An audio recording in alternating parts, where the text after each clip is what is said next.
Time now for a look at our health, and it's almost summer, which means San Diegans will be out to our beaches and parks to play beneath those summer rays soon. But before you head out, remember there are risks involved, and joining us today to talk about those is Dr. William Groff from Goldman Butterick Fitzpatrick Groff and Fabi to talk about how to protect your skin from the sun. Thank you for being here. Thank you. Well, let's jump right into it because the June gloom does not provide protection for your skin. The sun still gets through. So how do we protect ourselves based on these new regulations that came out for sunscreen? Well, the new things that they're doing with sunscreen labeling is, well, they used to call them sunblocks, but we know that these don't even protect you completely, so they're now labeling them as sunscreen. You won't find anything above a 50 because really after 50 there's no significant improved protection. A 50 will give you about 98% protection. So, and they're no longer allowed to say, hey, this is going to last all day. Right, right. You should reapply every 2 hours, and that reminds me that as far as water resistance, that has to be labeled by time. It's either going to be 40 minutes or 80 minutes. So obviously you have to reapply after 80 minutes if you're in the water for it to be effective.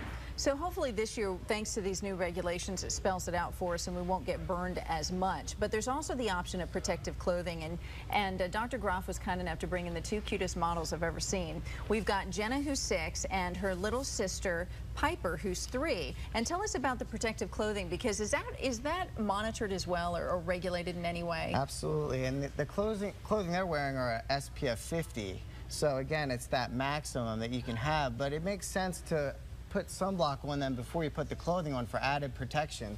The hats are great. You should do you need to double up that way, or is the clothing enough? No, you should double up still. Okay. And you should also have them wear sunglasses that are total blockers that block against UVA and UVB, because you can get skin cancer in the eye as well.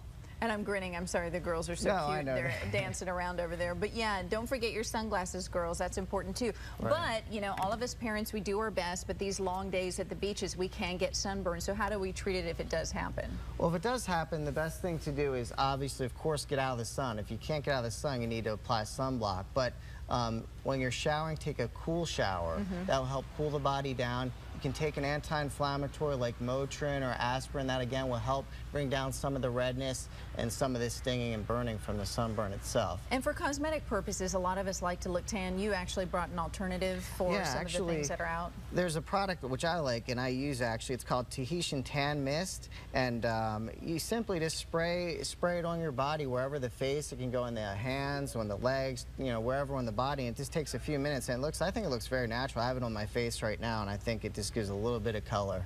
All right, definitely some safer options, and always schedule a skin check annually with your dermatologist to make sure your skin is healthy. Thank you so much. Thank you. Great and have a wonderful summer with Jenna and also Piper. Thank you for coming, girls. You look awfully cute. Okay, Lauren, I'm going to go chat with them. All right, thanks, Kathleen.